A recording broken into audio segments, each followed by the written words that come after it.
TellyCast, the TV industry news review. The raw and revealing new film Caroline Flack, Her Life and Death, the Oscar-nominated My Octopus Teacher, Sir David Attenborough's latest hit series, and what the UKTV comedy team are looking for right now. Hi, I'm Justin Crosby, and welcome to the 50th episode of TellyCast. On this week's show, my guests are Off the Fence's Bo Stehmeier, Humblebee Films' Stephen Dunleavy, and Dob Freedman from Curious Films. Plus, UKTV's Pete Thornton is in Commissioner's Corner. It's all coming up on this week's TellyCast. My first guests on this week's show are Off the Fence's CEO Bo Stehmeier and Humblebee Films founder and managing director Stephen Dunleavy. Welcome to the show, guys. Thank you. Hello. Great to have you both on our 50th episode. Woo! Hey.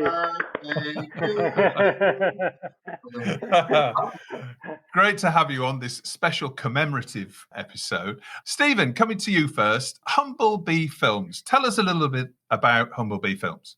We're 10 years old, so this is your 50th edition. We're celebrating 10 years now, and we're based in Bristol, and we primarily make natural history films, like many indies in Bristol, of course. And I founded it, just myself and our head of production, Lisa Waters, on the basis of a single film 10 years ago, A Natural World, about the Komodo dragon and the discovery of venom in the Komodo dragon, which was a very exciting discovery at the time. And that dipped our toe into the indie world, and we've kind of gone from there, really. And in the last few years, have been expanding quite rapidly, which is great news for us and for the company and for all those who work for us. We pride ourselves on trying to do natural history. You know, we do blue chip natural history, but we're not the sort of company that will pitch necessarily straightforward habitat-based ideas. We try and do cross-genre. We try and look at things in a different way. So we try and introduce science or history into what we do. And we try and offer, I suppose, a slightly different perspective on the natural world in that way. But now, we're very excited that we have a new creative director, Stephen McQuillan, who is leading us into new territories. As we hit our 10th year, we're looking at other areas of the factual world, really, and he brings with him great experience in that space. So it's a very exciting time for us. Yeah, and you've recently had fantastic success with Attenborough's Life in Colour, of course, which recently played out on BBC One in the UK. It's currently on iPlayer and coming to Netflix around the world as well. I take it you've been working with national treasure, in fact, global treasure, Sir David Attenborough, for a few years now. Yes. I first met David when I was at the BBC Natural History Unit, and I was there for about 15 years. And I worked on a series called Life in the Undergrowth with him. But I left soon after. I wanted to freelance initially and then set up my own indie. But we got on really well, and I've always enjoyed work with him, and I think he's always enjoyed working with me. So we've maintained a working relationship, as an independent production company. And I think it's because we offer this different avenue for him to look at the natural world slightly different to some of the mainstream broadcasters. And I think it was within our second year as an independent, we pitched an idea to him called Natural Curiosities, which actually, I know you have a guest from UKTV on later on today, but we actually wanted to pitch it towards UKTV as a series of shorts, in fact 10-minute shorts. And we went to see UKTV with the idea, and the commissioning editor was Catherine Catton, who's now BBC Factual Commissioning, and she fell in love with the idea and thought it was fantastic because it was a look at the history of how we discovered things in natural history and looking at some of the curiosities like platypus or, and our understanding and how that's evolved and some of the most ridiculous explanations of these creatures in the past because they baffled science. And she immediately fell in love with it. So this is not 10 minutes, this is going to be half hours. So we did a 5-part series with him, and literally as we hit the edit suites with that 5 parts, they commissioned another 10 parts, and then it went on for 4 seasons. So I loved making that series, and it was the first returnable format, I suppose, that we had And I know David really enjoyed it because it's tapped into a part of his interest in the history of discovery that he hadn't really touched on before. So it was very exciting. So, well, let's take a short listen to a clip from Attenborough's Life in Colour. The natural world is full of colours.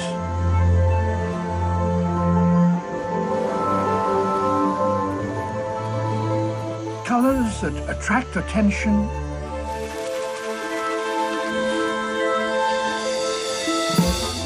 colours that blend beautifully with their background, and colours that create extraordinary displays.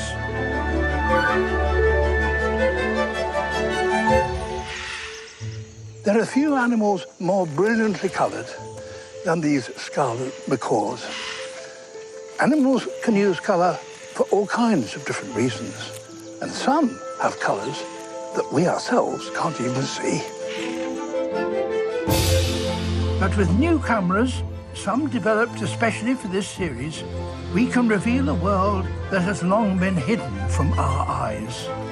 We'll include an iPlayer link to the show in the episode description so you can all take a look at these wonderful films. And obviously, the medium of radio or podcasts doesn't show the colour and the whole concept. Tell us a little bit about the technology that you've developed, Stephen, to bring this to life. So when we spoke about Life in Colour with David Attenborough, I knew that he tried to make a series about this in the 50s, I think, as a series producer rather than on-screen talent. And of course, in those days, they were filming in black and white. And he was very excited by the idea of, at last, and more than 60 years later, of actually tackling this subject, which is again taking a slightly different look at the natural world, or trying to approach it from a way we always, we see colourful animals on our screens all the time, but they don't often really go into the detail of how their colour works for them. It's often a side issue to the main stories. So he was really keen to tell this story, and part of that was using new technology to see colours or that we can't ourselves see. And we started work with a couple of scientists, one in America and one in Australia. Both of them have been working on polarization cameras, and these are cameras that can record polarized light. And it's a very complex. I still haven't quite got my head around polarized light, but it's looking at how light is refracted or reflected, and it becomes polarized as we have polarizing sunglasses. And many animals use this in their day-to-day lives. And these cameras are really in their infancy. And so we work with these scientists to really make them field-worthy, because some of them were actually being developed for medical purposes, so working in labs, and hadn't really been taken out into the field before. At the same time, one of those scientists in Australia, Professor Justin Marshall, who works on colour in animals, had been developing a UV system, which is based on it's an old traditional thing of beam splitting, but people hadn't really used it a lot in recent years. And he kind of reinvented the wheel with it, so we could do it in 4K. So he was splitting light, so you could get ultraviolet light in one camera, and what we might say is normal light, or the light that we can see in another camera. It allowed us to see both how we see the world and how other animals like insects or birds or fish see ultraviolet light in their world. So that was a big part and a real draw for David as part of the series. And this is the first time this has been done, isn't it? Definitely polarization. I mean, UV was touched on in Life of Birds many years ago, and that was in its infancy. But polarization cameras are very new, and I think the mantis shrimp was one of the subjects that we cover, and polarization also in fiddler crabs. But we were trying to combine the different aspects of polarized light and represent it in a way that our eyes could understand. And really, that's an aspect of software and scientists building software and interpreting the image. I mean, I liken these things to telescopes. You're not actually recording a visual image in the same way that you would with a conventional camera. You get a load of data sets, which are then interpreted, and you have to then feed that in and work out what the animal is seeing. So all that is new technology in a sense, and it allows us a little window into their world. No, fascinating stuff. Is real sort of intersection of entertainment and science. Really, really fascinating stuff. Bo, how are you doing? Welcome to TellyCast. We've been trying to get you on the show for months now. You're finally here. Oh, playing hard to get always raises the value. So here we go. I like that scarcity. The concept of scarcity. I like that. You're back off the fence now in Amsterdam. I've been now away. I mean, I wasn't off the fence for about 10 years, and then I left. And on one glorious day, I got the phone call from the new mother company, the new mothership, saying, "Do you want to come back? Do you want to come back home?" And it was a beautiful phone call, and here I am. Have you got unfinished business? Having worked in a sort of multi-genre distribution company, and sort of the streamers rolling in, and everything was being disrupted. I had a real sense that in order to put it all back together again, you need to pick a specific genre, and doing it from a multi-genre point of view is very difficult. And sort of from a very esoteric point of view, factual or non-scripted always kept a roof over my head and food on the table. And I thought it's good to come back and to reinvest and help sort of, put back the programming and development pipeline and the production financing pipeline that have been so badly disrupted over the last, 6-7 years. And yes, and here I am, 3 months in and still excited. Very good, very good. And congratulations. This week there's the Oscar nomination for My Octopus Teacher. Yeah, he's totally phenomenal. I mean, it's an amazing project. Craig Foster being able to capture this, special relationship at a point in his life, which was, he was facing burnout. It was sort of really, this way or that way, and this creature came out of nowhere to help guide him, as this sort of Lao Tse saying goes, when the student is ready, the teacher appears. And I think not only in this film does the teacher appear as an octopus, but I think it's a perfect timely piece, because I think this little creature also appeared for us as a society. And I'm sort of very thankful that Netflix gave it such a sort of far reach globally to show this message, because it's a very, very important one. An important message of we're all one, we're all connected. And for a little creature like that crawling out of the deep, dark kelp forest to possibly, fingers crossed, to win an Oscar would be phenomenal. And hopefully it can come along and accept it as well. Yes. Brilliant. That would be good. It would probably need 9 different Oscars, or 8 rather, should I say that? I think there we are. 8. Octo. Thank you. Well, let's not get greedy. One is plenty. Yes, absolutely. So let's get a little taste for My Octopus Teacher. A lot of people say an octopus is like an alien. But the strange thing is, as you get closer to them, you realize that we're very similar in a lot of ways. You're stepping into this completely different world.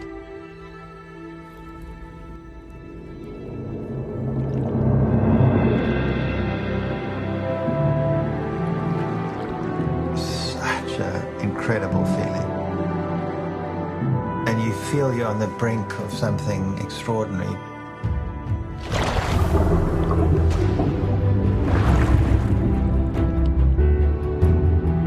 But you realize that there's a line that can't be crossed.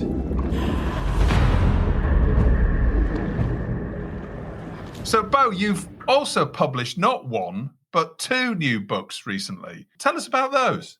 So, between my 2 jobs, I had a bit of time, and one of my sort of secret passions, fetishes, is coaching, and I've been coaching for the last 15 years.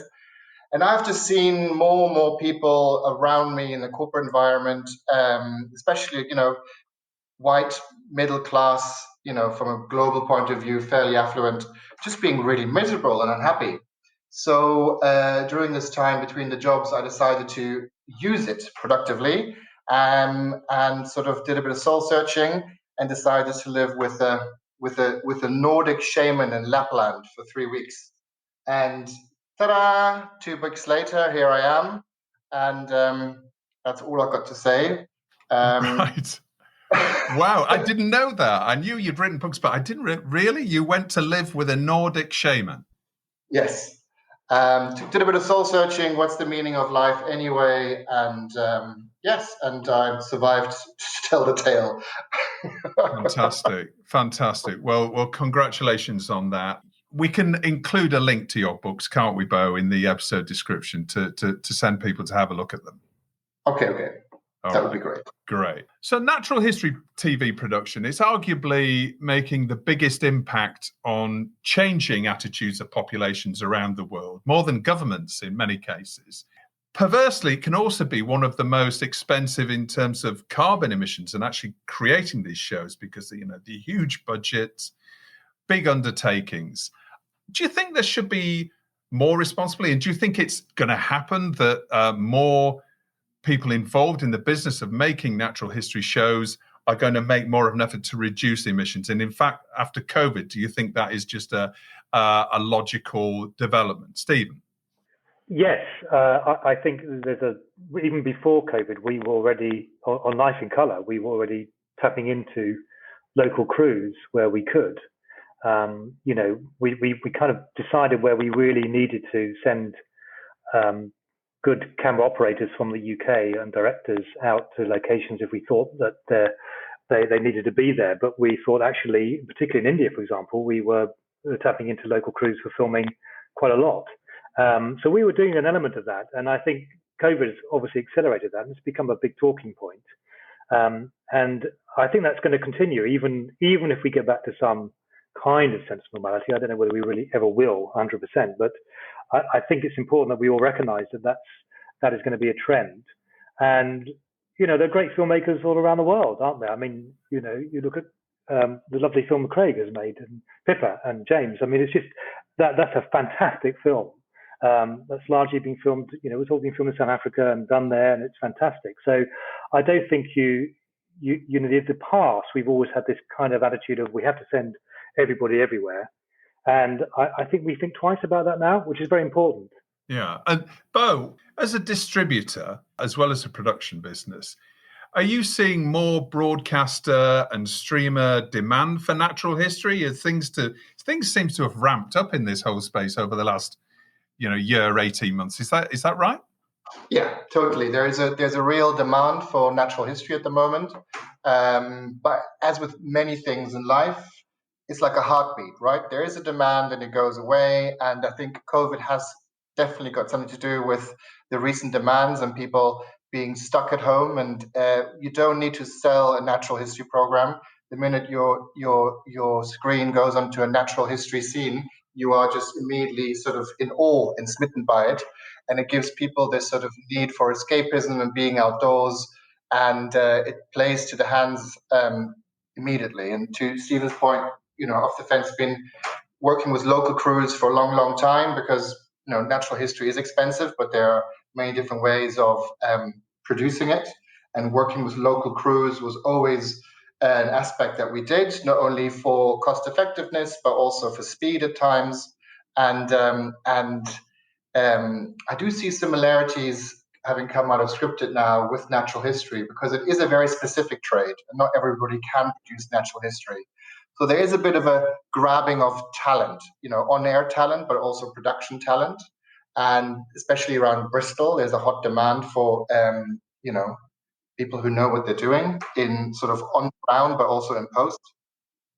And from a business, from a distribution point of view, there is a very clear divide in the TV market for the, I would say, sort of 50 plus audiences, which are very much still on linear.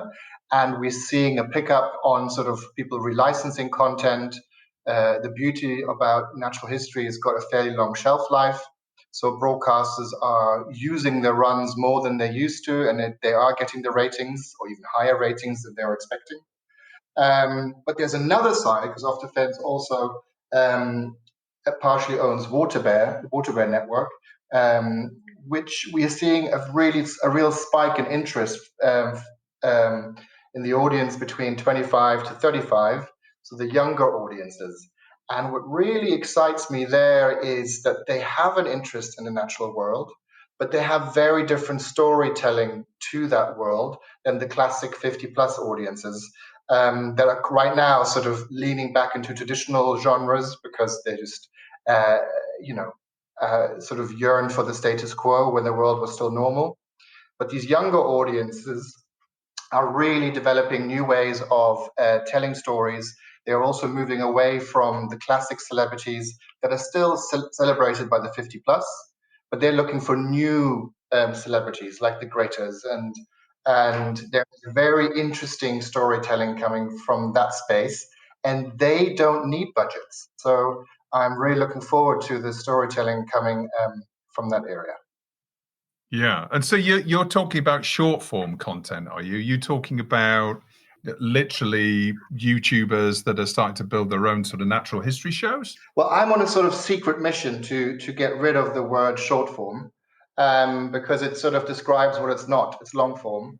So we like to call them atomic stories.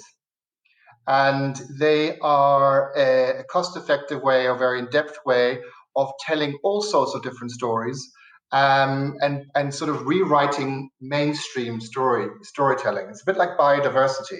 We all know that biodiversity is really important, but when you're actually looking at television and the mainstream storytelling that we have, it's a bit like a mono story. There's no diversity in the way we tell stories.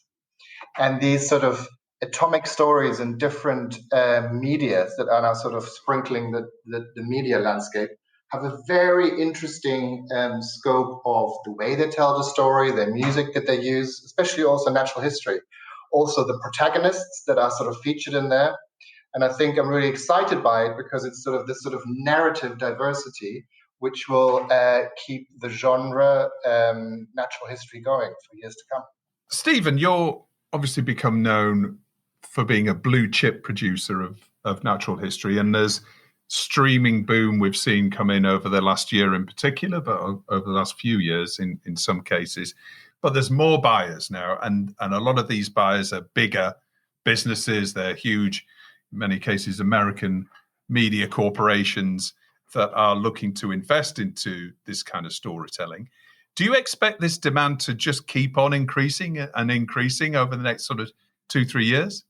I think it will carry on for a little longer than maybe I thought it would to begin with, because in the past we've had boom and bust with blue chip natural history making in particular, and I remember when I suppose it was just as traditional broadcasters like the BBC kind of drove that cycle. But as these streamers come online, and there are more coming, they are tending to look towards natural history, and I think we share, as Bo was saying, that it has a long shelf life. I mean, it's a little bit like drama. People, if you can put it onto one of these, and people will come to it and may watch it again because it's got great quality.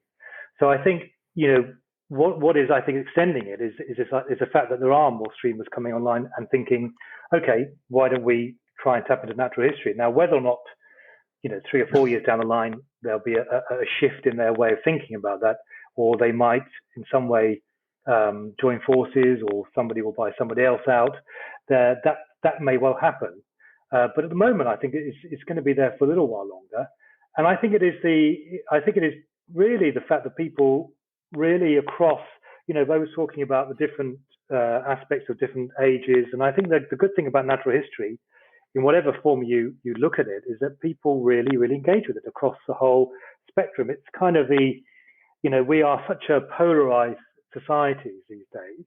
But natural history, everybody can have a love of natural history, and I think people of all ages. So I think there's going to be a real fascination for that. So whatever form it takes, whether blue chip carries on in its conventional form, or whether it shifts into a different way of storytelling, I think there's always going to be a demand for natural history filmmaking. Yeah. Is technology, obviously we're talking about the cutting edge of, like we said, science and television, and the intersection of those in terms of utilizing technology to tell these new stories. Is that just going to get more and more intense, the search for new technological ways of telling stories of the natural world? I think technology has been important for natural history, and it often pushes boundaries. But it's the storytelling that's crucial, and I think that's and having a multitude of voices is important. And I think if you can come up with, My Octopus Teacher is a great example. It's a wonderful story that combines, this kind of almost mental health of somebody and what they've been through as an individual human being with this wonderful contact with the natural world. And I think that kind of multitude of voices is more important sometimes than the technology. I think the technology often drives interest from buyers in reinventing the wheel in terms of how do you explore this aspect of natural history again. Well, we have new technology. We can go into nighttime in a different way. It does help that. But I think ultimately you have to have a really good story to tell. And I think natural history does. And I think we do. And it's really encouraging to hear with what's happening with Bo talking about Water Bear and the different voices that are coming through young people. And I think the great thing about young people is in the past, when I was making films, I had, in order to make a short film or even a small film that I could show to somebody, I had to get film. I had to get it developed. I had to get a camera, and it was very expensive. Whereas now we have cameras where you can go out and experiment, or even on phones. And even my kids, the things they create on their phones are extraordinary, and they're not afraid to experiment. And that is the great starting point, is the experimentation, because the technology today allows them to do that in a way that we couldn't years ago, because the technology for making films was owned by companies, and you had to buy very expensive stock of them or cameras. It's so much more universal now, which is great. Technology is often also driven by tech, by the tech companies who want to sell hardware, and that's why we had sort of the 3D thing, and now we had 4K, and people are talking about 8K, and it's sort of it's always going to be a pressure within our industry. But what I find fascinating to see is, besides technology pushing the envelope, what the hardest thing right now is to get good access, because the best stories or the most unique stories that we really want to put on screen, these people quite often don't want to have the media on site, because the distrust for the medium that we're in is so high that actually letting us into these vulnerable spaces or these secret spaces. And it's a bit like when you look at scripted and the price points for IP and book rights ballooning. I can see that sort of getting access to the best stories is getting more and more difficult. It doesn't matter how many development execs you have on your payroll. It's what your name as an organization is, and how you champion a specific subgenre, let's say within natural history, where people really trust you and let you in. I think that's very true. And I think there was it's access to great stories and scientists or individuals who are working in the natural world. It's also access to places around the world. What we found after the initial wave of last year, and everybody was locked down, and we had a period of one of our productions was on furlough, is that we realized that as productions were slowly getting back to filming, people were trying to sort of almost buy up access to certain places around the world. And it became very competitive, because if you think, well, that's that place we can go and film, it's safe, or they want to film with us, but they're offering money. And, and I think those places, people working in those places recognize that as well. There's a real value to that. And they want to work with people they can trust. So I agree. I think that's a very important factor going forward with natural history filmmaking in particular. And now it's time in the show where my guests get to choose their TV industry story of the week that's interested them over the past 7 days. Bo, what's your story of the week? Well, before we go to the specific, I think that there's an overall pattern that I would like, about 18 months ago, maybe 24 months ago, when we looked at the press releases going around. They were riddled with sort of aggressive M&A, mergers and acquisition, and who's going to buy who, and then, who's going to land the next talent deal with Netflix. And it was sort of like the battles of the gods, and sort of the average TV world wasn't very reflected. And pouring through the press releases of the last week, I was really sort of I felt excited, and sort of that the old industry that we know was more present in the news feeds. There was much more talk about content and what's going where and why. There was also a lot of where I always say that a lot of people on air get celebrated, but I think the true talents can also be behind the camera, and you see a lot of key executives shuffling around, finding new homes, and where they go tells a very interesting story. Where the next green shoots are going to be appearing. And I think it's just a fascinating view of where it's all heading.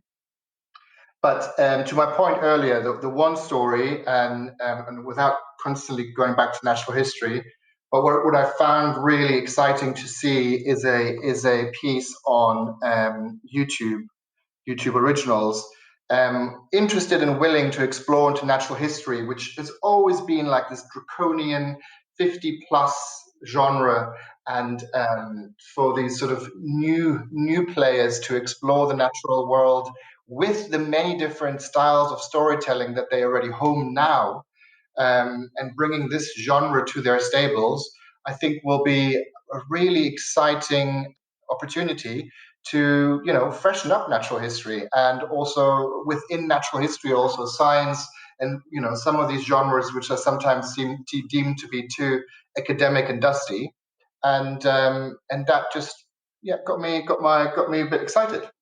And that's the story that YouTube's Luke Hyams is really looking for natural history projects. Yes. And I think it's for me, that story is the tip of the iceberg. I think within that story there's a much bigger searching for how do we tell the stories of the world, and putting those two together is just it's a beautiful fusion. Stephen, what's your story of the week? Well, my story of the week goes back to the BAFTA announcement, which I think is about 5 or 6 days ago now, which had a large number of female directors in the shortlist for the first time, I think, ever, particularly after the year before where there were none. And I think the Oscar announcement too has shown an increased number of female directors and female talent represented. And I thought that was a really positive story because, particularly in the last week, it's been a very tough story, isn't it, really, in terms of what's been happening in the UK, and how women feel threatened, and what's going on in the general story here. I thought that was a really positive step, and in the right direction, and I hope that sort of, it's one of those stories that you see and you think can just pass by very quickly, but I hope people really pick up and run with that, because I think this idea of representation, not like diversity in its broadest form, is still a very important thing, I think, particularly in natural history filmmaking. Natural history, certainly in the UK, evolved out of a very middle-class, white, often very wealthy background, and very male usually. So it's lovely to see, if we can, there's more representation generally in terms of diversity, but also of women, actually being involved in that. But so I thought the BAFTA announcement was very encouraging. Yeah. Okay. Absolutely. And we'll include a link to that story again, and Bo's link as well in the episode description. And now it's that time of the show where my guests get to nominate their hero of the week and who or what they're telling to get in the bin. Bo, who's your hero of the week? I've got two heroes. One has a heartbeat, the other one less of a heartbeat. All right. I think we all should sort of talk about Jacinda Ardern, the Prime Minister of New Zealand, more constantly, all the time. I think she is a blueprint of a leader that we need to have more in the world. And whenever I hear what she does and what she's doing, and also, leading a nation through emotions and vulnerability, I'm in awe every time I hear about her. That's the first one. And the second one is a bit sort of dry, but it also, I think it allows for green shoots in the future. And that is the new rules of engagement that streamers have to adhere to as part of the European Union and the European quotas. And that, a year and a half ago, those were just sort of rumbles in the jungle, and now they're really happening. And I think that will do wonders to the production and distribution community of Europe. Absolutely. Interesting. Stephen, who's your hero of the week? My hero of the week, because I know that you've had many people have, Piers Morgan has been yes. the person people have hated on your show. Well, my hero of the week is actually Alex Beresford, who actually stood up to Piers on the famous walkout scene of the last week. And Alex Beresford is actually from Bristol, originally a weather presenter, and I thought it was quite brave of him to actually stand up in such a way and actually cause Piers Morgan to walk off set and ultimately walk away from GMB. Yeah. So it's a very specific thing, but I just thought, well, good on you, because you could be intimidated very much by someone like Piers Morgan, and I thought that was a really good turning point. So I admire him tremendously. Yeah, hopefully that will spark another side of his career. Who knows? Well, probably, yes. Good luck to him. Yeah, well, there's a lot of people were talking about him, obviously, last week. Stephen, who or what are you telling to get in the bin? Well, this is I hate to say this because it's a scripted genre thing, but I really want to see fewer and fewer scripted crime dramas that have women or children being killed. And I found during lockdown that, we're always trying to find things on the streamer platforms or on the BBC. And I really struggled to watch The Serpent. The Serpent is it's been one of the big hits on the BBC. And everybody kept telling me to watch it. And I did watch it with my partner. We watched it all the way through eventually, but it took about 4 attempts because it was another example of another crime drama that involved, it wasn't just women, I must admit, in The Serpent, but it was primarily. And I just find that incredibly disturbing. And I think we have to think very carefully about the entertainment industry, about should we be commissioning these sorts of programs, really. It's not to say it was a brilliantly made series, and I watched it to the end, and the last 2 were incredibly great bit of storytelling. And but I do find that there's increasingly a lot of this kind of crime drama which taps into that kind of attacks on women or children. When you've got kids yourself, you kind of steer away from those things. And I find those a really hard watch. I know some people enjoy them, but I just would prefer to see fewer of those, really. Yeah. You raise a really interesting point, actually, in terms of the changes that we've gone through in society, particularly over the last 12 or 18 months or so, and how they're represented when it comes to scripted storytelling. So, fascinating point. Bo, how about you? What's going in your bin? I really struggled with this one. And I was sort of like combing through my day-to-day, and I wasn't quite sure what I want to throw in the bin until I kind of went a bit big picture, and then there I found it. I would like to put spelling into the bin. Spelling? Spelling. I mean, I am dyslexic, so I have, I don't like spelling anyway.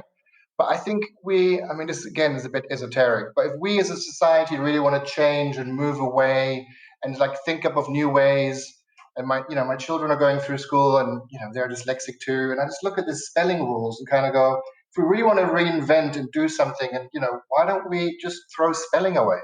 And let's just sort of reinvent from the micro, and how much fun we would have if we all could sort of spell our own way. Yeah. That's completely chaotic, Bo. But I love. I think that's a very interesting idea.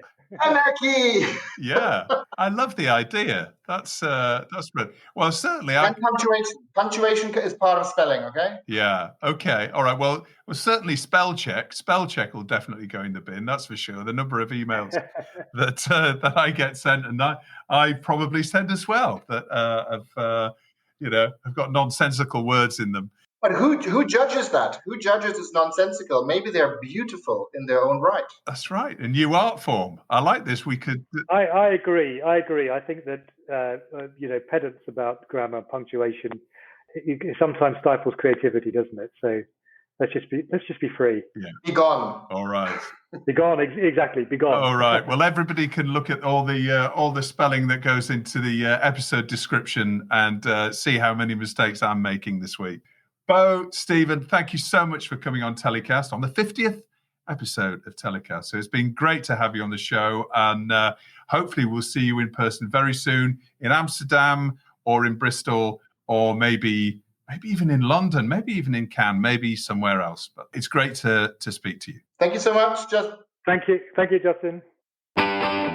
One of the week's most talked about TV shows was last night's, that's Wednesday, 17th of March's, broadcast of Caroline Flack, Her Life and Death on Channel 4 in the UK. Caroline Flack was one of Britain's most popular TV presenters, a host of Love Island, X Factor, and winner of Strictly Come Dancing, and it's just over a year since she tragically took her own life. Joining me is Dov Freedman, executive producer of the film, who runs Curious Films with Charlie Russell. Thanks for coming on the show, Dov. It's a pleasure. How are you, Justin? I'm very well, thank you. Very well. This film that you've made is an incredibly personal and intimate look at Caroline Flack's life. Tell us how you came to make it. We actually met Caroline earlier last year, and we were talking to her about doing a film for Channel 4 that was going to be taking a look essentially about what she was going through with her court case coming up. And we met and we had a chat. She felt like making a documentary would be really helpful for her. I think she felt she wasn't being heard. Her voice wasn't being heard in all the controversy surrounding her, being caught in the media spotlight.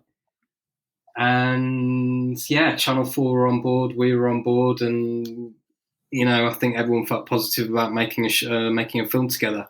But sadly, that project never happened, and we ended up making something quite different. Yeah, absolutely. Now, the film switches between the last few days of Caroline's life and takes a look back at some of the pivotal moments of her life with really touching home videos of Caroline and her twin sister, Jodie. That must have been an incredibly sensitive process to work through with the family. Yeah, I mean, how it essentially came about is both Charlie and I were quite struck by what happened with Caroline, and more than anything, we wanted to pay our respects to her mum Christine and her sister Jodie. Not forgetting, of course, when Caroline passed away, COVID was only a few weeks around the corner and the first lockdown. So we eventually reached out to the family, and I think we went to see them in the summer, maybe late summer last year, just to essentially pay our respects and tell them about our encounter with Carrie. Actually, what we never knew was Carrie had told her mum and sister that she was going to be making a documentary with us. So the dots were kind of drawn together really, and quite quickly the conversation turned to what a film could look like now, and whether or not they would be interested in, going on that journey with us. I think essentially we all felt that someone was probably going to make a film about Caroline's life. As you said in your intro, she was one of Britain's kind of biggest celebrities, biggest stars. So someone was going to make a film about what happened to her. And I think the family felt that if there was one going to be made, then, it should have an essence of what Caroline wanted to do, and have their involvement with it, which is where the conversation took us. And you mentioned Carrie earlier on. Can you just explain who Carrie is? Yes, Carrie, Caroline's nickname, shortened name for what her friends and family call her. And I think she's referred to Carrie a lot in the film as well. The film strikes me as a really sensitive study of suicide and mental health. She was obviously an incredibly talented presenter, but she wasn't equipped for everything that comes with fame today, was she? Well, who is equipped for everything that fame throws at you today? I mean, the stories that she told us in that meeting that, we couldn't end up putting in the film, but I think some of the treatment that goes with being a celebrity today is really, really challenging. And, I think the film argues that potentially it's even harder for women. So, yeah, I know one of her friends does make that comment, but I think, Caroline's story isn't, sadly, it's not a completely original story. We've seen, women, high-profile women in the spotlight. This has happened to before, but I think what feels like heightened with Caroline's story is the role that press played, the role that social media played, and kind of mental health. We thought it was important to kind of really look back at Caroline's whole life to try and explore, why she died, what happened to her. How do you maintain an objective view in terms of the process of making a film and creating a really great piece of work and delivering that to a broadcaster, whilst working with a family that's so clearly still shattered from this whole experience? How do you maintain that objective view? I think we took things very slowly at the beginning with the family and kind of trying to work out what it was we wanted to make and what they wanted to make, and having an open conversation with the channel as well. We went quite slowly with them. I think Charlie, my business partner and the director of the film, in the early stages, he just went and hung out with Christine and Jodie, just himself and the camera, just to kind of work out, first of all, get them comfortable with the process of talking about Caroline and sort of being filmed and stuff as well. So we used that as a way to work out what the story is that they wanted to tell, how honest they wanted to be. And it was a constantly evolving conversation with the channel about where we thought the film was going to be heading. I mean, I'm in awe of kind of not just Christine and Jodie, but all the contributors in the film. I think all of them are so brave and honest in what they talk about in the film. It really strikes me as kind of one of the most powerful elements of the doc. Well, it's incredibly moving, and you mentioned the contributors. Amongst Caroline's friends and family, there's also some of her other co-stars, Dermot O'Leary and Ollie Murs, who she's obviously both seem incredibly affected by Caroline's death. Do you think it was cathartic for them to appear in the film and talk about Caroline? Yeah, no, absolutely, I do. I think for everyone, and I actually think even going back to Chris and Jodie, when we started filming with them, remember we were like 4 or 5 months after Caroline died. So I think that whole process, they started to understand it was going to be more cathartic for them. And then I think that flowed into our friends and family. Other friends that we see in the doc, like Dermot, Ollie, Anna Blue, in the film. But in a weird way, I think COVID has a role to play in all this as well, in that, Caroline died and then the country went into lockdown, and, I think all of us, everyone was kind of starved of kind of human interaction to some degree.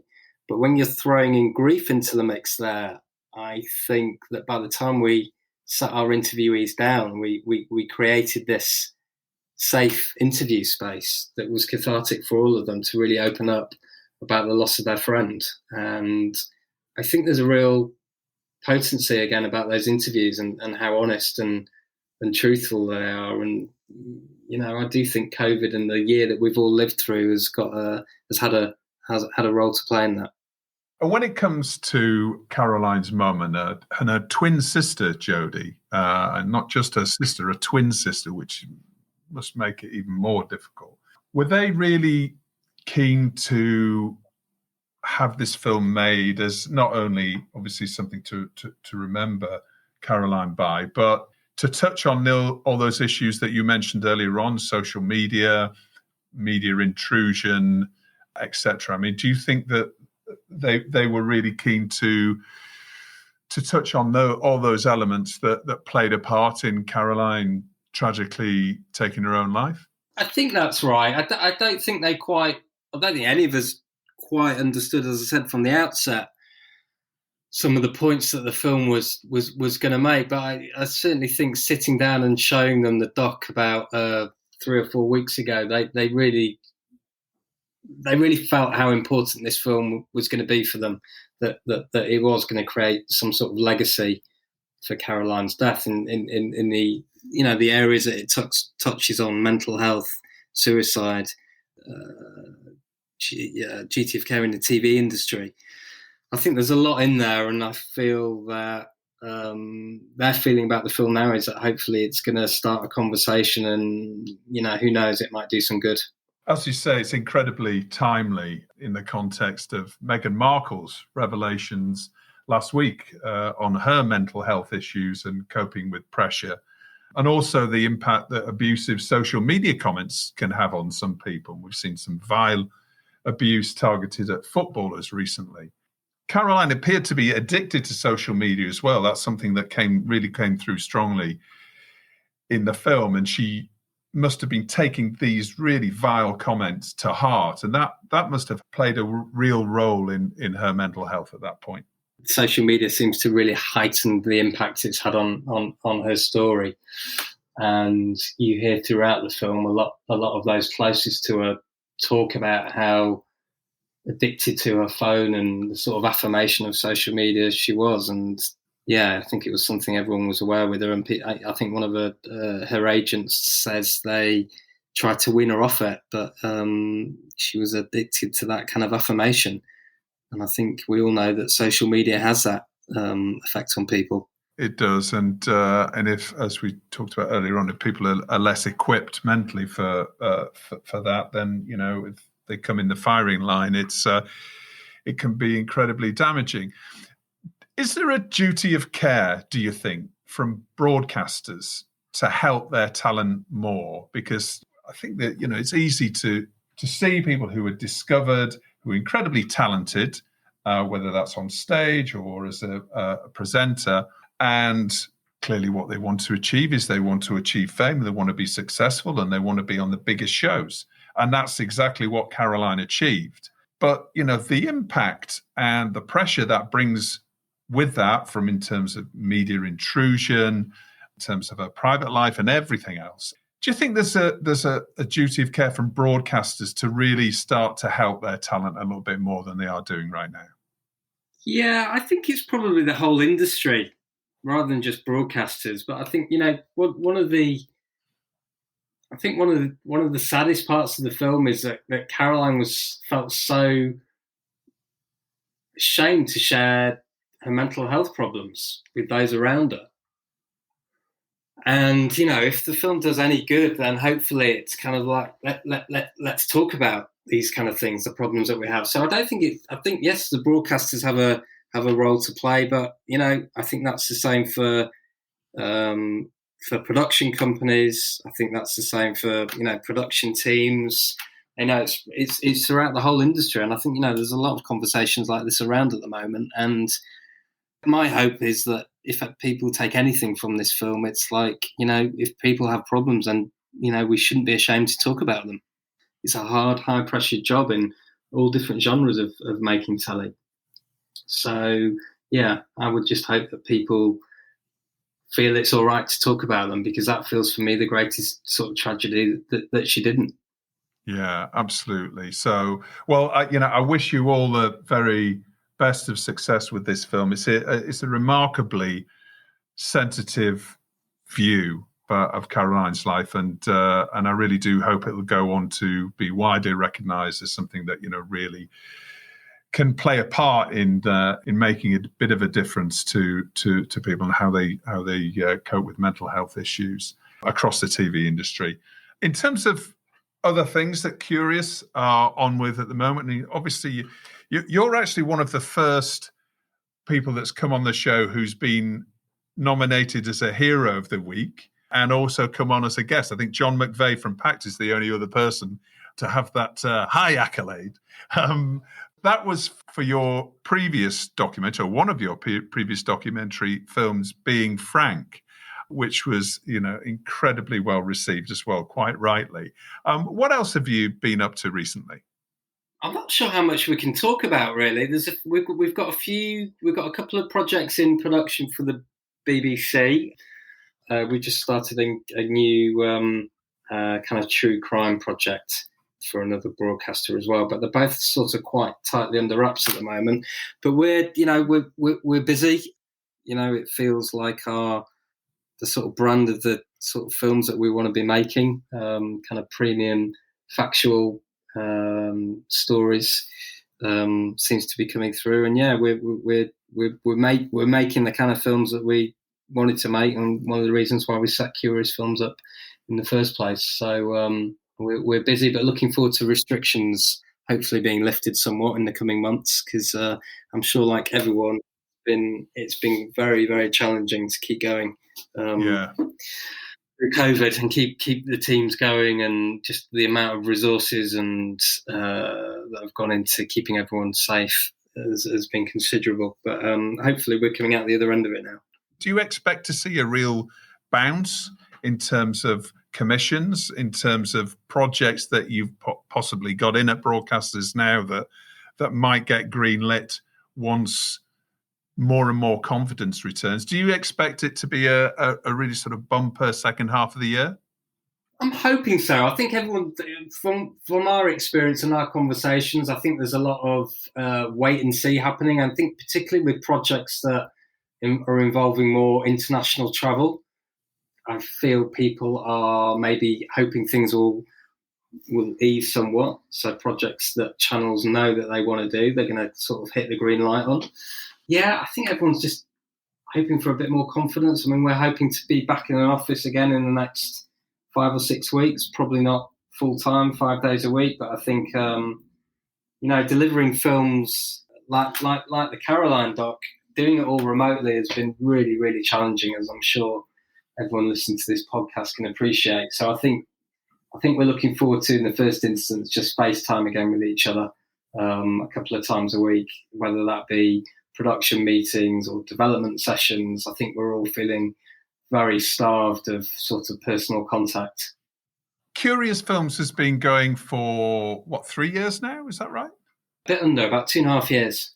2.5 years. Okay. So still a very young production company. You've had amazing success so far with some of your previous films, and I'm sure you will have on this one as well.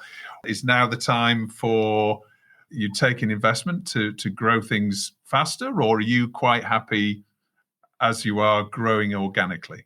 I think we're enjoying growing organically at the moment. I think our first key priority was to sort of make sure we come through COVID and keep all our productions on track. And then throughout the year, we've delivered those shows. So can we get more shows kind of commissions? Yeah, I think at the moment it's quite organic. And as I said, we're enjoying making the kind of films and projects that we want to be making. And then I think we'll sort of, maybe reassess when we're next year, when we're through this, which I hope we will be, and see what it needs. I mean, it's difficult to get a sense of where the indie community is and where the industry is, because you sort of feel you almost have tunnel vision for dealing with the challenges within your own company. So I'll be interested to see how the industry feels towards the end of the year next year, and hopefully confidence returns and we can see where we are. Yeah, you'll get much better sense of that, I think, when everybody can get into the same room and have a chat and say, how's it gone, and what do you think, and what's this broadcaster doing, or what's this distributor planning, or whatever. But you realise how much you miss those kind of industry get-togethers, just where you share stories or challenges or problems. I mean, that's probably been one of the hardest things we've missed kind of this year, because as I said, you're just so focused on what's kind of going on within your own company, and maybe you speak to a couple of other close friends that are doing similar things. But yeah, we feel really starved at those moments, don't we? And knowing what everyone else is going through, and how everyone's feeling and how everyone's businesses are doing. Someone equated it to me as being what everyone's boats are going to look like when the tide goes out of COVID. I think one of the things we experienced in sort of last year is we were able to speak to kind of more commissioners from like different platforms or channels than we had done before, because everyone's sort of sat at home essentially, right? And so we've started up new conversations with new people, and we're confident that we can, as we emerge through COVID through the second half of the year, that hopefully they can start to become a little bit more fruitful, and we can start working with more buyers. Well, I'm sure you will, Dov. Thank you so much for coming on the show this week, and best of luck with Caroline Flack, Her Life and Death, which is now available on All 4 on Catch Up. Please watch the film. It's a really, really important film, I think. So thanks again for coming on the show, Dov, and we'll see you very soon in the spring sometime. Maybe some football. My pleasure. That would be great. Thanks for having me. And now it's time for Commissioner's Corner, our regular series of chats with commissioning executives of networks and streamers. And this week, I'm delighted to welcome Pete Thornton, Head of Scripted at UKTV. Hi, Pete. Welcome to TellyCast. Hi, Justin. Thanks very much for having me. Great to have you on the show. Now, we had Helen Nightingale on a few weeks ago to talk about unscripted commissioning, and I'm still looking for a female trawler crew for the idea that I pitched to Helen. You're on the scripted side. Can you tell us a bit more about your role at UKTV and your team and the drama audience and the comedy audience that you serve? Yes, absolutely. I should, just before I start, I'm surprised you don't know the Trawler show has already been commissioned. Apparently you're no longer in the loop. Really? Is that right? Well, it wouldn't surprise me. Yeah, I've not with Helen Nightingale, I'm afraid. That's a sad story, isn't it? No, I really enjoyed that chat, and she was very impressed. I hope I can be as informative and as useful as she was. So I look after all scripted content on UKTV. And so that is, as you say, it's drama and it's comedy, and across 3 channels, really. The comedy shows are split between Gold and Dave, and the drama shows are commissioned onto Alibi. UKTV has been going about 25 years, and we have 7 channels in the linear space, of which some are in the pay space only, and some are available on Freeview as well. So in free to air space, we have Dave, Drama, and Yesterday. And then in the pay space, we've got Gold, Alibi, W, and Eden. And then we also have our UKTV Play AVOD catch-up service. It's quite a broad remit. I have a drama specialist, Philippa Colley-Cousins, who I hope and understand is going to be having her own session with you guys in due course. And she'll talk in much more detail, I hope, about the drama initiative, which really she's spearheading. And then I'm due to shortly arriving. We hope we have a dedicated comedy commissioner coming to join us, and that's not announced yet, but hopefully not too distant future.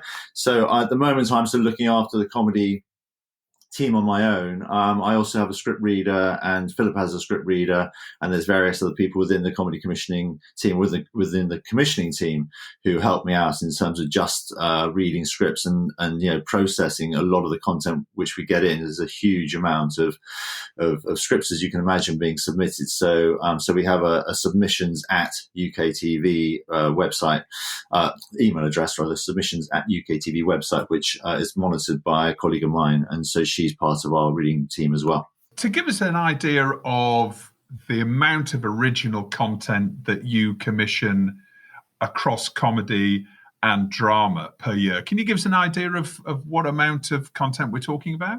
It varies, and happily, from my point of view, the amount is going up, which is great. It's great to be in a growth position.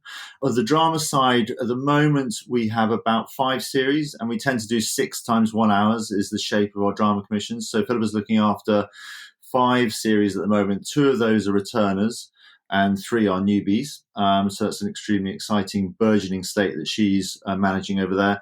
And then on the comedy front, we do about 3 to 4 series each a year on Dave and on Gold. And it varies in terms of total hours, because we start off in comedy, we start off by doing 3 half hours as a sort of Uber pilots. We don't make pilots in at UKTV. It just doesn't really work for us as a development strategy or route. So we do 3 half hours to start, which gives us a really good idea of the shape of any series, and it's just a better research tool than just doing 1 half hour, which is it's hard to tell what you've got from 1 half hour, particularly if you broadcast it. We don't do enough to do sort of pilot seasons.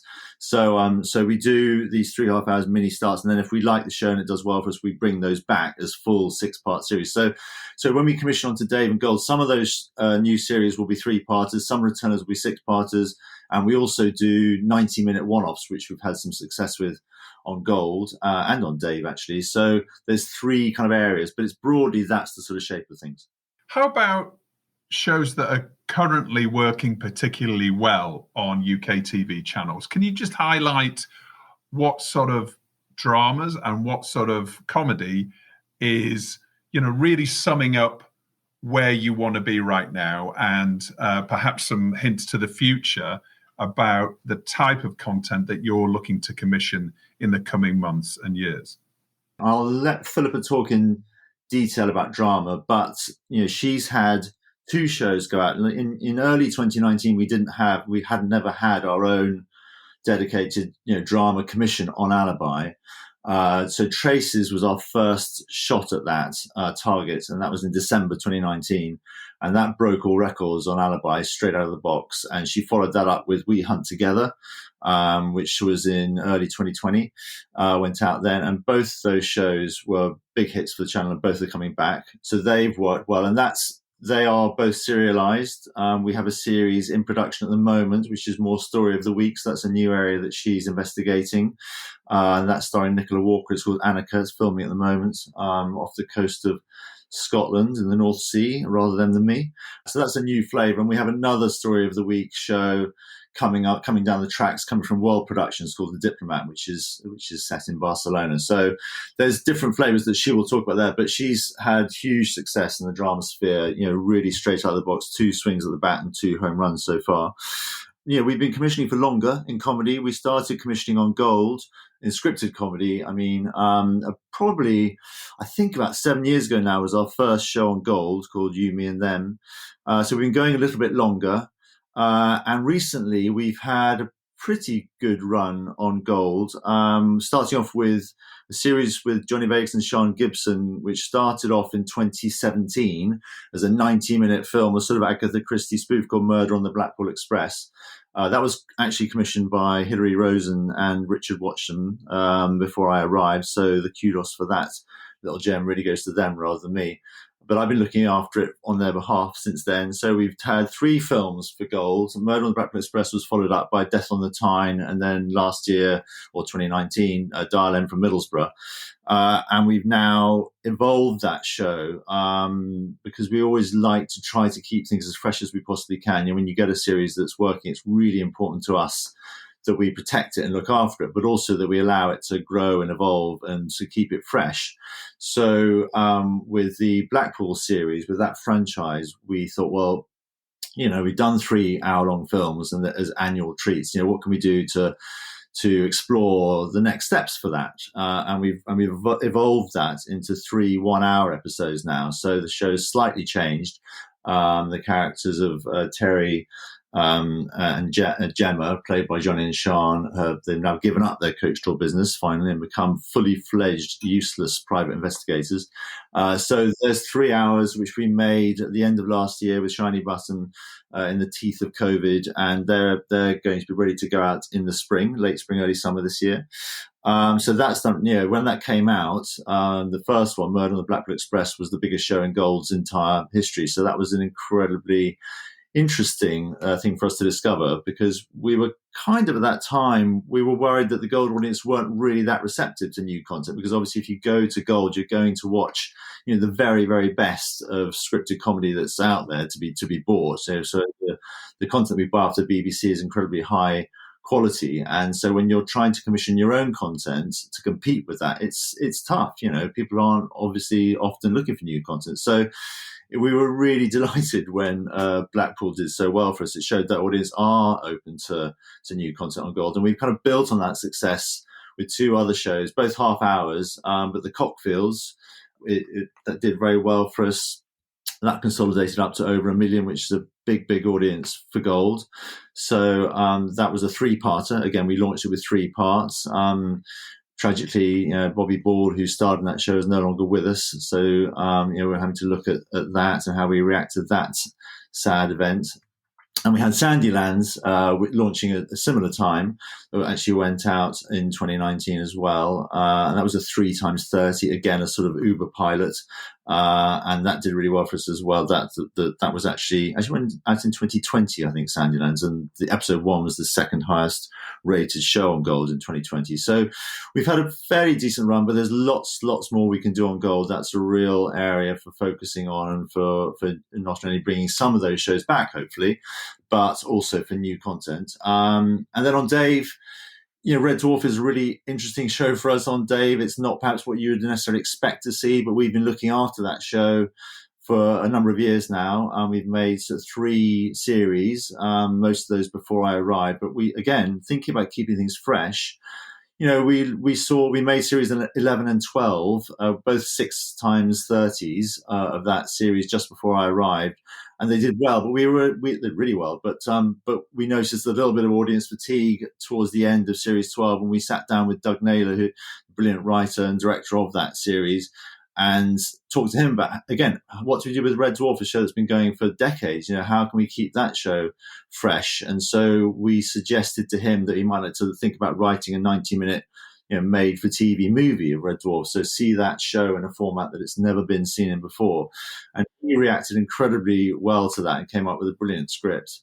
And the cast really loved the idea as well, and enabled Doug to play in a slightly different area tonally, to play with to make a show that was a little bit less about just set up gag, although it's still an audience sitcom, but be able to play a little bit more with the characterization and to write some scenes that actually delved slightly deeper into those characters that we've known and loved for so many years, to actually find out some more about their relationships. So, and that paid dividends. So Red Dwarf, the product of that was Red Dwarf: The Promised Land as a 90-minute Easter special, which went out last Easter, and again was the highest rated Red Dwarf that we've made for the last 5 years.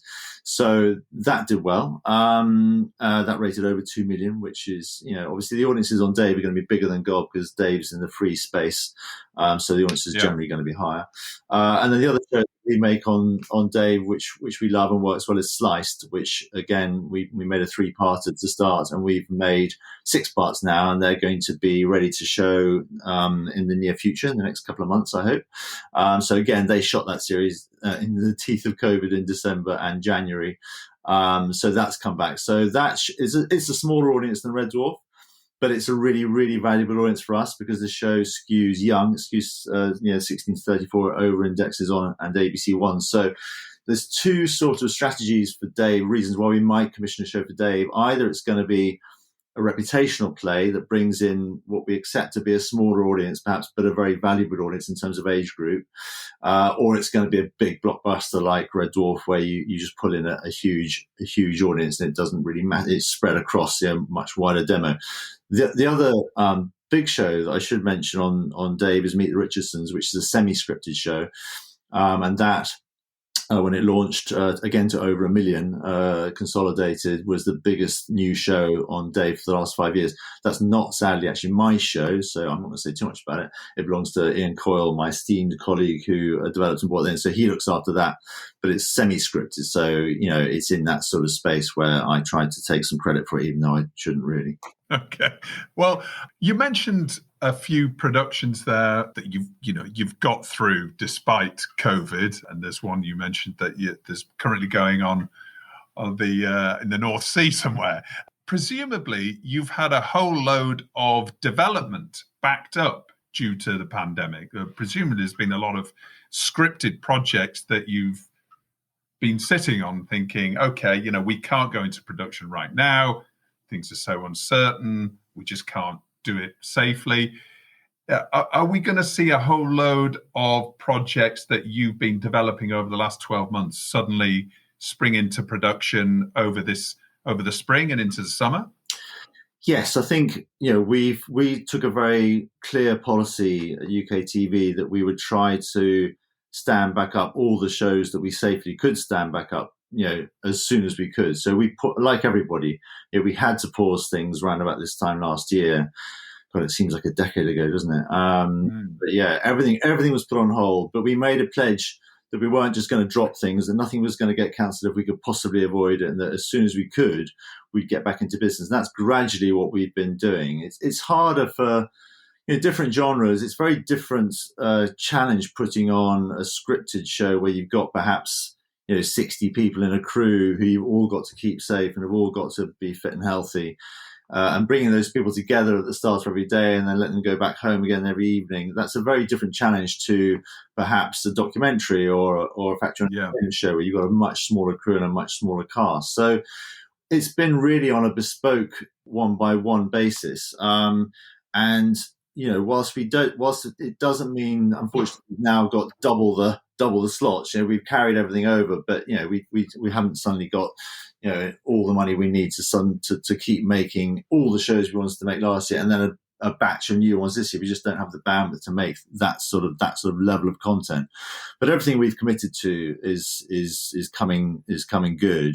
Some shows are still kind of waiting in the wings whilst COVID hopefully finally dies away. But you're going to see a big there's going to be an explosion of content making. We're already seeing it. Trying to get freelance crews now for shoots this year is increasingly difficult already, because everybody is just desperate to get shows that have been simmering back on the boil. So we're already finding that finding really good people is tricky. So and that's causing some inflation. So it's been a real challenge on several fronts. Not only the extra cost of making sure that we shoot things absolutely safely, where people's health is obviously our top priority. That costs money, and that's one of those things that we've had to take on board. But also just then finding people now who are free, because everyone's in demand, and that's even before you've got your SVOD giants coming on board, parking their tanks on our lawn and nicking all our crews. So yeah. And presumably studio space as well is obviously in really high demand right now. Absolutely, and I think that goes across. For our comedy entertainment shows, that's been very difficult. And of course, those shows are hard to make because, getting an audience in doesn't work, hasn't been possible, isn't safe. So, and a lot of those comedy entertainment shows really, they need an audience. You can shoot them without, but those performers, they kind of feed off the live buzz that you get. So I think now, again, a lot of those shows have been paused. So all those shows are coming back online. So trying to get studio space is really hard. For me, in scripted comedy, those sound stages, they're incredibly booked up. It's a tricky business. Since ITV shut their studios, and obviously with Television Centre being, redeveloped, we've lost a lot of space there. And so shooting an audience show is tough now. You've got to really get in early and get your space nailed down. Because of this backlog, does that mean there'll be less new commissioning from UKTV, particularly when it comes to comedy? No, it's the opposite. There'll be we're ramping up all the time. So yes, some of the shows that we're making this year would have been made last year in an ideal world, but overall our spend is up. We've got about 150 projects on our slate across commissioning, so which is more than ever. And our spend in scripted is more than ever before on Dave this year, for example. Obviously, the drama projects is much newer, but that's the money being spent on drama is unprecedented on Alibi, and likewise on Gold. So we're lucky enough to be able to report growth, and that's incredibly exciting for me, as part of a team for a linear broadcaster. To be working for a relatively traditional broadcaster that's actually experiencing growth is really exciting and feels quite different, actually, I suspect, to many other linear broadcasters.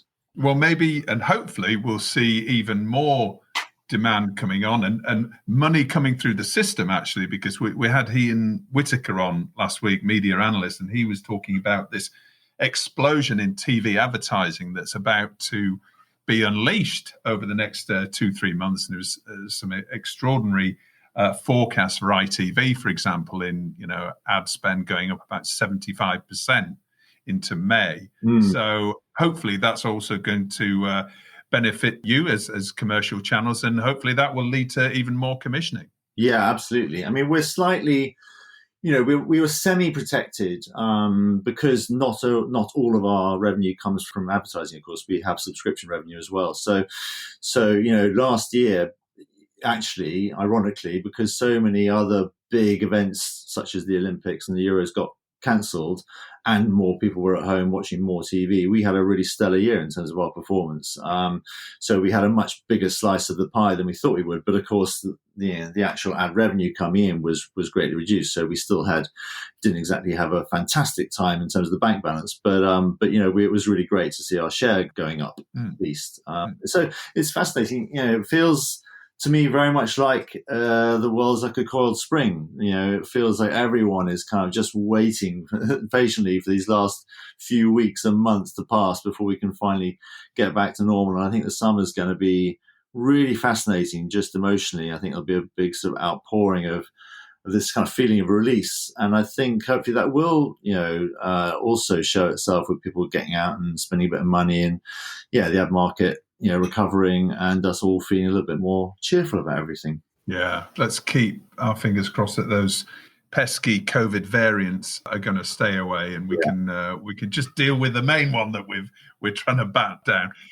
In terms of budgets, on the scripted side, obviously co-producing productions are going to be much more important. But let's just talk about, from a comedy perspective, presumably you're commissioning, you're 100% involved in the projects, you're outright commissioning comedy shows without any other partners. Is that right? That's right, yeah. I mean, generally, we fully fund our comedies, unlike our dramas. So we don't have a set tariff. It does vary a little bit from channel to channel, and it definitely varies from project to project. But we do have the sort of money that you need to do, very high quality work. So there's nobody's going to come to UKTV and find themselves suddenly having successfully received a commission, then staring down the barrel of paucity of money. That just isn't the way we work. So we're able to bat, very much alongside the bigger terrestrial broadcasters like Channel 4 and the BBC. That's not to say that we wouldn't consider co-proing. I mean, it's something that we've done in drama in the early days, really.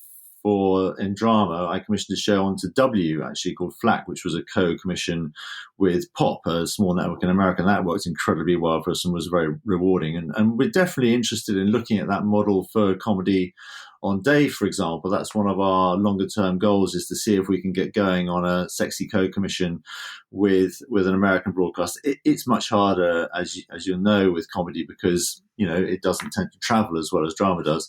But if we can do, it's a total win-win for us. I mean, why wouldn't we want to be in business on a show that either has double the budget we can normally be able to spend, and therefore we can afford to play with much bigger stars, or much more ambitious production in general, or we can make the same show but half the money and commission double the number of shows. So it's and there shouldn't really be any cannibalization. We've proved that.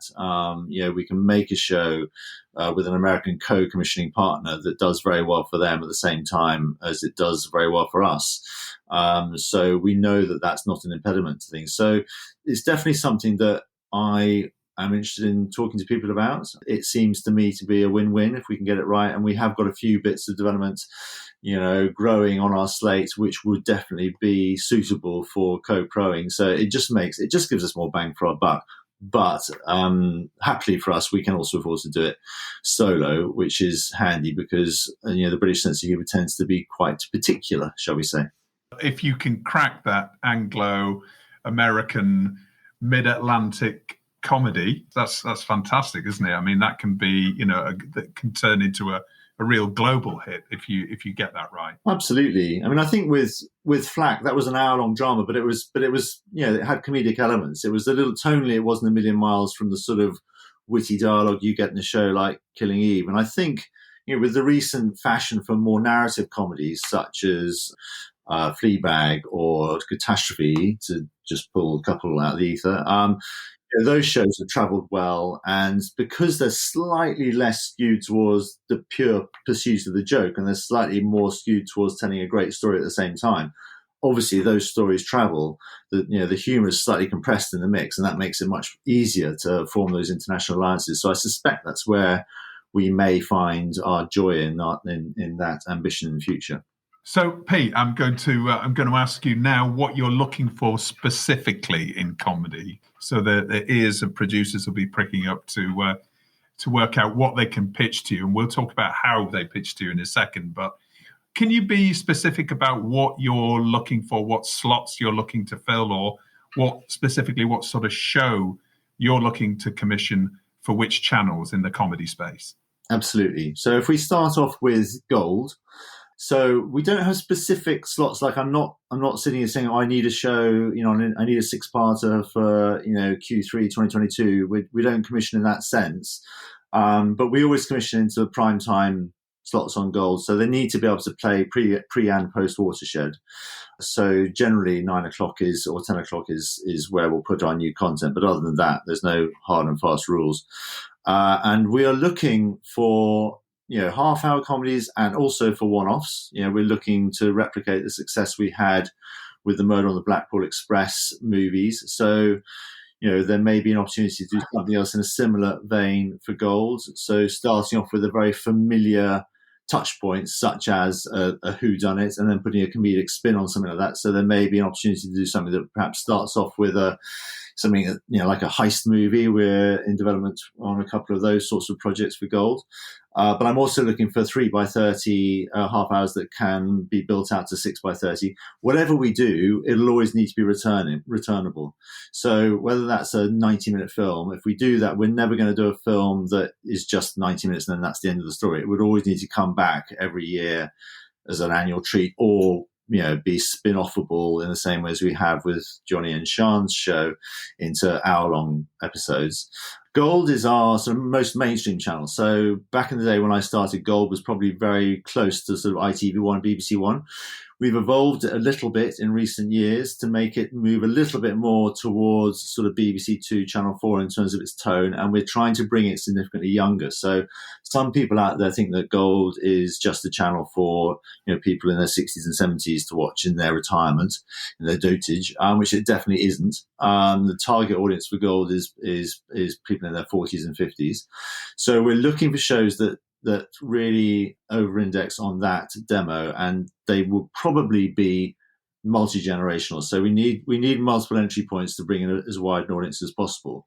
So if you look at a show like The Cockfields, for example, that is a family sitcom, family comedy, but seen crucially through the eyes of a couple of late 30s, early 40s central protagonists. So yes, a lot of the heavy lifting is done by the older generation in that show. But crucially, it's a family comedy that's seen from the viewpoint of the kids rather than their parents. So that's a really important shift for Gold. So producers should think about shows. Don't always think about shows about people who are in their retirement or who are dying off. We're probably not going to commission shows about that sort of end of life kind of jollity.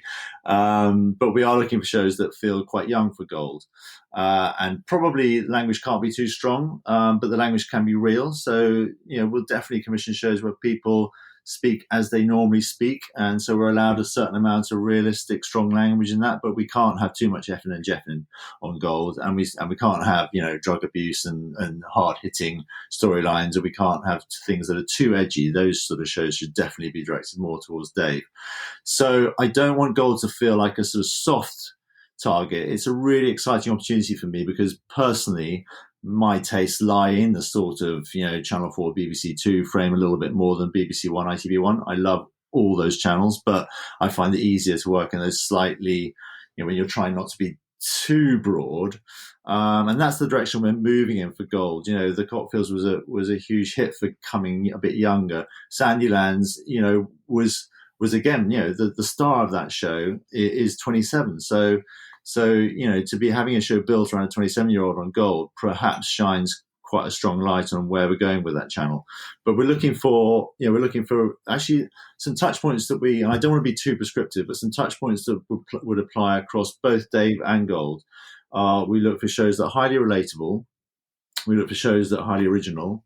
We look for some cultural relevance, and we look for emotional buy-in, and we look for a strong sense of authorship. So author stories, and that can mean writer-performers, doesn't have to mean writer-performers. But, those, that's probably too much of a cage to put things in, but those are the sort of areas that we look at when we examine shows that come in. So we're not really looking for high concept content or period content on Gold. It's generally going to be, as I say, multi-generational, warm and inclusive, fresh, very contemporary stories, well told, with a really interesting cast of characters.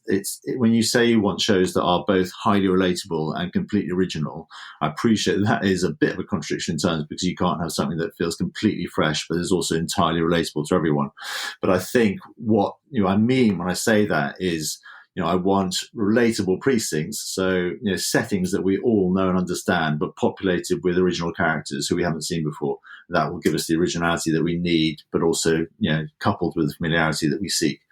On Dave, the tone is completely different, as you might imagine. Dave is much younger. The shows that we'll commission onto Dave tend to be monogenerational, so we're really focused on 16 to 34.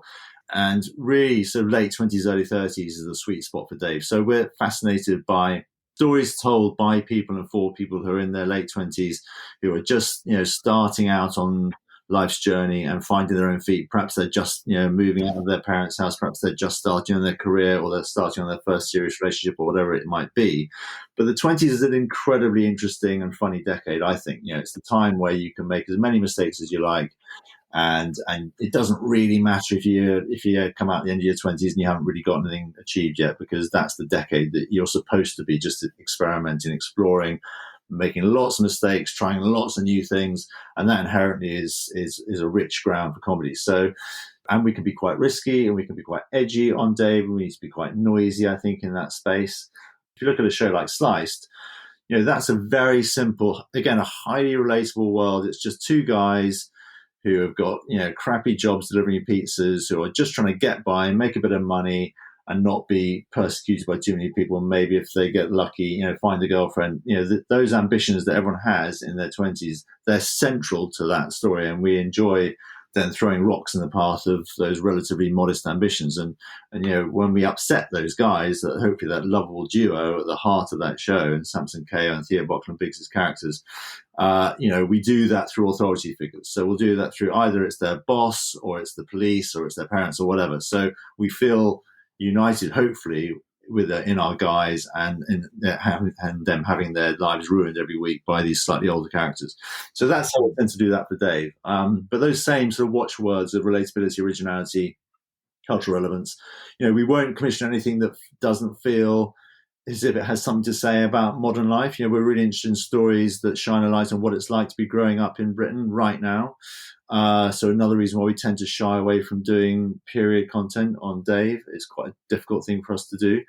And again, we've come on quite a strong journey from very high concept content. I mean, Red Dwarf is about as high concept as you get, although it is also obviously a domestic comedy about a group of characters living in a confined space you don't get on. That's inherently very funny and has done us very well for 30 odd years with that show. But it's sci-fi. We've come from that through Zapped, which was a show I was looking at for a while, which I loved, but again was quite high concept. About a guy falling through a tear in the fabric of time, through to Porters, which was much more grounded, but a workplace comedy set in hospital, but slightly heightened, still heightened characters and still heightened action, through to Sliced, and Sliced is really the sweet spot, I think, which is very low concept. So that's the sort of journey. It doesn't mean to say we wouldn't go back the other way, but at the moment we are looking to really hit that relatability target. And I think we're trying to keep nimble, we're trying to react to the times. I think with what we've all been through over the last year, that's changed people's thinking a little bit. I think everyone needs a bit of a cheer up, so we're probably much more open to shows that major on gags than we were when we were looking at more narrative comedy. Again, we're looking at both, but I'm very aware of the need for people to escape a little bit. Oh, funnily enough, I've got an idea for a female trawler crew comedy. Is it funny? Is it funny though? It's very funny. Post-Brexit, out on the high seas fighting the French fishing boats. Yeah, there you go.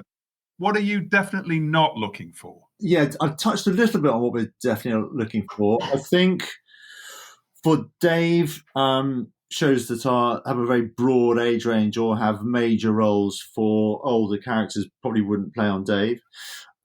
So keep focused on that exciting 16 to 34 age group.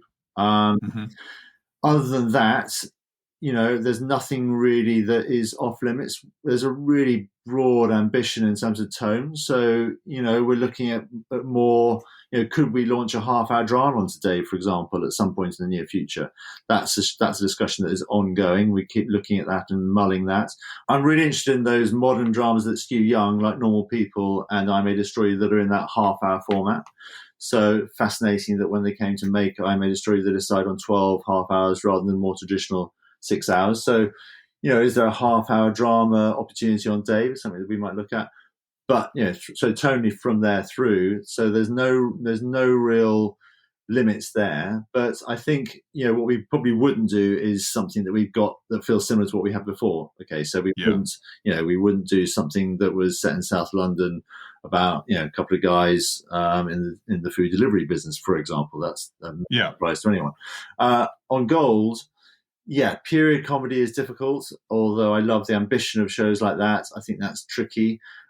Shows that feel too tonally harsh are very tricky for Gold. We probably wouldn't do a comedy drama on Gold. People of that audience coming in to watch content on that channel are used to a high gag rate. They are used to warm, inclusive, broad, appealing. The gold standard of British comedy for years and years and years is the bedrock of that channel. So, we're not trying to compete with that. And in fact, when we have made shows that we thought, well, let's make something that feels a little bit like that content, it's really not worked out for us, because people go, well, why would I watch Only Fools and Horses? Why would I watch something that's a bit like Only Fools and Horses when I can watch Only Fools and Horses? Which is understandable. So where we've had success on Gold, we've moved away from there. We're still keeping some classic ingredients, but we try to make shows that feel much more contemporary. So I wouldn't do anything that feels traditional in any way. It needs to be, again, something that shines a light on what it's like to be alive right now, and comments on the world today is really important for us on both of those channels. So, so avoiding shows that feel traditional is a big one for Gold. And I probably won't on an awful lot of cancer comedies. I don't know why for Gold. People think that's what that audience wants. They don't want that. I can tell you that. So we won't do it. We won't be doing a comedy about end of life anytime soon, I don't think. Right. Okay. And I believe you currently have 2 writers' initiatives underway at UKTV. We do. And that's really important for us to do our bit, and more than our bit, in fact, to support diverse voices and to be more inclusive generally in all that we do. The first initiative is our Diverse Writers Initiative, which is a project orientated towards Dave. That's running at the moment, and submissions are still open. You can submit work to that initiative up until the 25th of this month. So that's really for any writers who feel that their voices aren't currently being heard or seen on British TV. And the commitment there is that we will filter down all these submissions, working with 2 organisations that I respect and admire a lot, Dandy and Triforce. They're going to work with us to get those submissions down to a manageable shortlist, and we will work with them to find 6 finalists. So we'll commission 6 full half-hour scripts from that batch. And the stories can be just whatever the story is that you want to tell. It doesn't have to be funny, it doesn't have to be dramatic, it can be anywhere in between those 2 things, but just stories that are personal to you, that you would like to get out there. We will commission 6 half-hour scripts, and those writers will be mentored and supported and helped through that process over a 3-month period. And from those 6 half-hour scripts, we will commission 4 individual episodes. So we're going to make a little anthology series to be broadcast on Dave. So that's a commitment from us to make at least 4 of those stories. And obviously we hope that each of those 4 stories could spin off into their own full series. But that's our starting point for that, a diverse anthology series that we're committed to making and broadcasting either late this year or early next year. And the second initiative is our Female Writers Initiative. And this is really a reaction to an audit we did on our slate at the very start of this year, where we realized that, as with many other broadcasters, I think we were underperforming in terms of female voices and female writers on our development slate. Is something that I've been puzzled over. I don't know why that's the case, but it definitely is the case. We've been developing and commissioning more male writers in the comedy space for a while. So I want to change that. I want to get us much more back to the correct 50-50 split that we all must aspire to. So we're working with Saskia and Emma at Comedy 50-50 on that initiative. The submissions have closed for that, unfortunately. We ran it fairly quickly. I hope it'll be the start of something much, much bigger and much better. But to give you an idea of how much demand there is, if people say, well, there just aren't the female writers out there, we threw the gauntlet down and said, send us, just a paragraph idea of a story you'd like to write and a 5-page writing sample. And we only opened the submission window for a relatively short period of time. It was open for, I think, just less than 10 days, and they received over 900 applicants. So if you think there aren't female writers out there who are hungry for work and hungry to be able to practice their craft, then they're completely mistaken. So that process, again, we're committed to making. In this case, we're going to commission 10 full treatments from the ideas that we receive, and from those treatments, we're going to commission at least 3 fully full half-hour paid scripts. So, and obviously from those scripts, we hope to make some shows and we hope to make some series. So, again, I'd like to return to that. We've got to go through this process once and see, what each of them return. But it's really exciting for us to be working on these initiatives and to be hopefully working with some new people. And if they go well and if they bear fruit, then I'd love to think that we could do them every year and do them bigger and better each time. Very good. Fantastic. Well, we'll put links in the episode description to the initiative that is still open, so people can go to that and check that out. And then finally, how do producers contact you? You mentioned earlier on there's a portal, there's somewhere that producers can go to and submit their ideas. Can you just tell us about that? Yes, absolutely. So there's several ways. There's an email address dedicated to this, which is submissions@uktv.co.uk.